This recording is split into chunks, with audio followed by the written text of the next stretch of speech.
Next question अच्छा question है जो हम लोग करने जा रहे हैं अब। तो क्वेश्चन नंबर 6 अच्छा क्वेश्चन है, तो हम इसको स्टार्ट करते हैं। ठीक है, अच्छा क्वेश्चन है। देखो क्वेश्चन ध्यान से समझना बच्चों कि क्या क्वेश्चन बोल रहा है कि 1.5 मीटर टॉल बॉय है जो कि बिल्डिंग के सामने खड़ा हुआ है। ठीक है, मान लो ये बिल्डिंग है। ठीक है, एग्जाम्पल मान लो कि ये बिल्डिंग है। ठीक है, एक मिनट एक काम करते हैं, स्केच चेंज करते हैं पहले। हाँ, तो हमने मान लिया कि ये बिल्डिंग है, यहाँ पे सामने ऐसे बिल्डिंग है। ठीक है, और बिल्डिंग के सामने 1.5 मीटर बच्चा खड़ा हुआ है। ठीक है, 1.5 मीटर एक बच्चा खड़ा हुआ है। ठीक है, चलो हम इसको ऐसे कर लेते हैं। 1.5 मीटर एक बच्चा खड़ा हुआ है। ठीक है, तो उसकी हाइट है। ठीक है, और बिल्डिंग की जो टोटल हाइट है वो कितनी है बच्चों? वो टोटल हाइट आपको दे रखी है 30 मीटर की हाइट दे रखी है बिल्डिंग की जो हाइट दी हुई है विच इज़ 30 मीटर। ठीक है, तो आपको 30 मीटर बिल्डिंग की हाइट दी हुई है, पूरी यहाँ से लेके यहाँ तक आपको हाइट दी हुई है 30 मीटर की। ठीक है, अब क्या कह रहा है आपसे कि वो बच्चा जो है अपनी आंखों से जो है क्या कर रहा है कि बिल्डिंग के टॉप को देख रहा है। ठीक है, जब वो बच्चा यहाँ पे खड़ा था, जब बच्चा वो यहाँ पे खड़ा था, तो यहाँ से उसने बिल्डिंग के किसको देखा? टॉप को देखा। जब वो यहाँ खड़ा था तो बिल्डिंग के टॉप को जब उसने देखा तो उसका एंगल कितना बना एंगल 30 डिग्री बना। पहले कितना बना एंगल? 30 डिग्री बना एंगल। ठीक है, ध्यान से सुनना मेरी बात, ये इंपॉर्टेंट क्वेश्चन है, अच्छा क्वेश्चन है, ध्यान से सुन लेना। ठीक है, समझ में आना चाहिए क्वेश्चन आपको। ठीक है, क्लियर है? ठीक है, अब 30 मीटर यहाँ पे बिल्डिंग में बना, तो यहाँ पे एंगल कितना बनाया उसने? 30 मीटर। ठीक है, अब ये 30 मीटर बना। ठीक है, राइट 30 मीटर बन गया। उसके बाद क्या कह रहा है कि जब उसने थोड़ी और बिल्डिंग के करीब गया, वो पहले यहाँ से उसने देखा। ठीक है, थोड़ा दूसरा स्केच से ले लेता हूँ, समझ में आएगा। ठीक है, पहले उसने यहाँ से देखा खड़े होकर तो 30 डिग्री का एंगल बना। फिर वो बिल्डिंग के करीब गया, बिल्डिंग यहाँ पर है, बिल्डिंग का नाम दे देता हूँ। चलो, नाम दे दिया यहाँ मैंने बिल्डिंग का P, यहाँ पे Q, यहाँ पे R नाम दे दिया, यहाँ पे N दे दिया, यहाँ पे T नाम दे दिया। चलो ठीक है, समझ में आया। जब वो बिल्डिंग के करीब गया दोस्तों, तो उसने कितना डिग्री का एंगल बनाया? 30 डिग्री से बिल्डिंग के करीब वो यहाँ पर गया। देखो मैं आपको ना स्केच चेंज करके दिखा रहा हूँ। मान लो वो यहाँ पे खड़ा था, फिर यहाँ से उसने ऊपर की तरफ देखा। ठीक है, जब उसने ऊपर की तरफ देखा तो उसने पाया कि वहाँ पे 60 डिग्री का एंगल बन रहा है। 60 डिग्री का एंगल बन रहा है दोबारा से, उसने देखा कि 60 डिग्री का एंगल बन रहा है दोबारा से। ठीक है, तो यहाँ पर क्या करा उसने? 60 डिग्री का एंगल यहाँ पे बन रहा है। तो आपसे क्या कह रहा है कि find the distance towards the building, towards he walk toward the building. ठीक है, डिस्टेंस निकालना है कि बिल्डिंग की तरफ वो कितना गया, कितनी दूरी उसने कवर करी बिल्डिंग की तरफ। यानी कि आपको अगर यहाँ पे मैं इसका नाम दे दूँ, चलो इसका नाम दे देते हैं A। ठीक है, तो ये निकालनी है आपको लेंथ, यहाँ से यहाँ तक जो गया ना, वो पहले यहाँ पे खड़ा था, फिर यहाँ पे खड़ा हुआ, तो कितना वो चला बिल्डिंग की तरफ, वो आपको डिस्टेंस निकालना है। यानी कि आपको क्या निकालना है? मेन पर्पस क्या है? आपको TA निकालना है इसमें। आपको क्या निकालना है? आपको TA निकालना है इसमें। सबसे पहले देखो क्या निकालना है पता होना चाहिए। ठीक है, TA निकालना है आपको। ठीक है, देखो सबसे पहले क्या करोगे, इस क्वेश्चन में कुछ अच्छी बातें हैं। देखो हम लोग क्या करेंगे, देखो बच्चा जो है वो कहाँ से देख रहा था? 1.5 मीटर टॉल बॉय था, यहाँ से देखो ये 1.5 मीटर टॉल बॉय था वो, तो बिल्डिंग कितनी थी? 30 मीटर की थी। अब वो क्या ऑब्जर्वर कहाँ है? Because he observe his from his eyes, है ना, to the top of the tower, right. तो अगर वो टॉप ऑफ द टावर को देख रहा है तो 1.5 मीटर की जो लेंथ है टावर की वो रिड्यूस करनी पड़ेगी हम लोगों को, क्योंकि वो ऑब्जर्वर पे नहीं आएगी। ठीक है ना, तो ये 1.5 मीटर यानी कि ये भी 1.5 मीटर ही रहा होगा। तो एग्जैक्ट जो हाइट निकलेगी टावर की वो निकाल देते हैं, बिल्डिंग की, sorry, exact height of building, short form में लिख रहा हूँ, आप लोग फुल फॉर्म में लिखना। ठीक है, तो कितनी हो जाएगी? 30 माइनस 1.5 मीटर हो जाएगा। ठीक है, तो ये कितना आ जाएगा आपका? 28.5 मीटर हो जाएगा। ठीक है, 28.5 मीटर हो जाएगा। उसके बाद क्या करेंगे आगे, सुनो। ठीक है, उसके बाद क्या करेंगे आगे? उसके बाद आगे क्या करेंगे कि आगे अगर हम चाहें तो क्या करेंगे हम लोग यहाँ पे? ठीक है, आगे हम क्या करेंगे?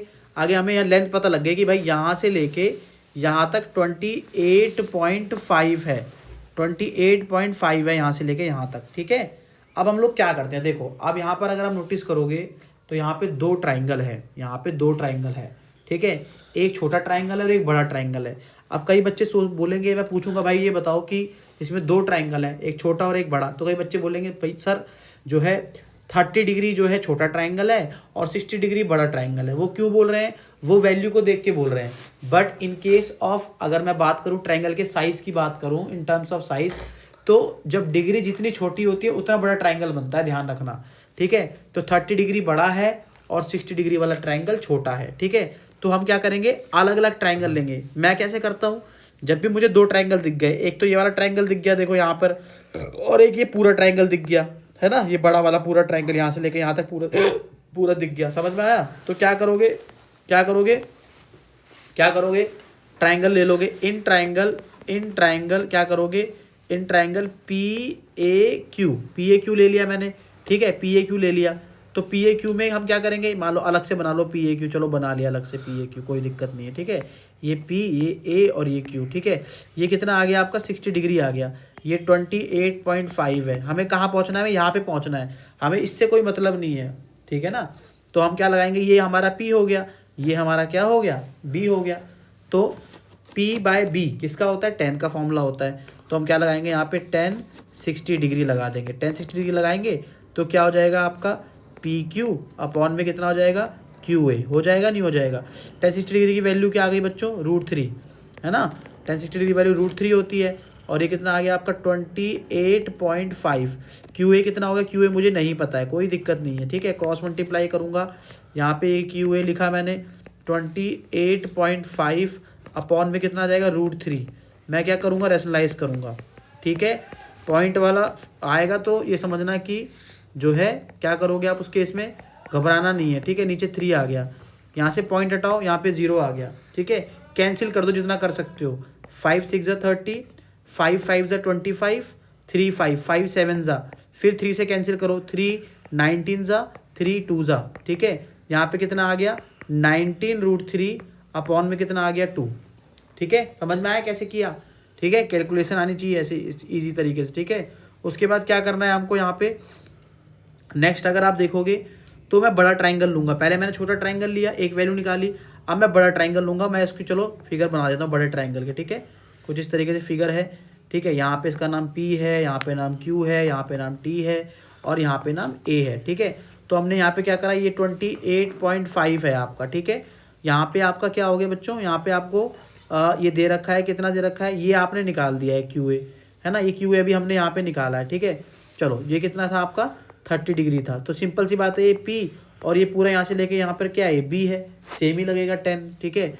तो यहाँ पे लिखो इन ट्राइंगल PTQ लिखा आपने, तो क्या लगेगा यहाँ पे 10 कितना आ जाएगा बच्चों, 10 30 डिग्री हो जाएगा। 10 30 डिग्री क्या होता है, PQ अपॉन में पूरा लिखोगे TQ, ठीक है। PQ अपॉन में ये पूरा यहाँ से लेके यहाँ तक TQ, ठीक है। अब 10 30 डिग्री कितना होता है, 1/√3 होता है, लिख दो कोई प्रॉब्लम नहीं है। PQ कितना दे रखा है, 28.5 दे रखा है आपको PQ, ठीक है। अच्छा अब यहाँ पे बच्चे क्या करते हैं, PQ को आप कैसे लिख सकते हो, देखो TQ को लिखने के लिए TA प्लस ये देखो TA मैं मार्क कर रहा हूँ, सर्कल कर रहा हूँ, ठीक है। देखना है इसको अलग मार्कर से कर देता हूँ, ठीक है। देखो TA प्लस TQ, इनको अगर मैं ऐड कर दूंगा तो आ जाएगा ना।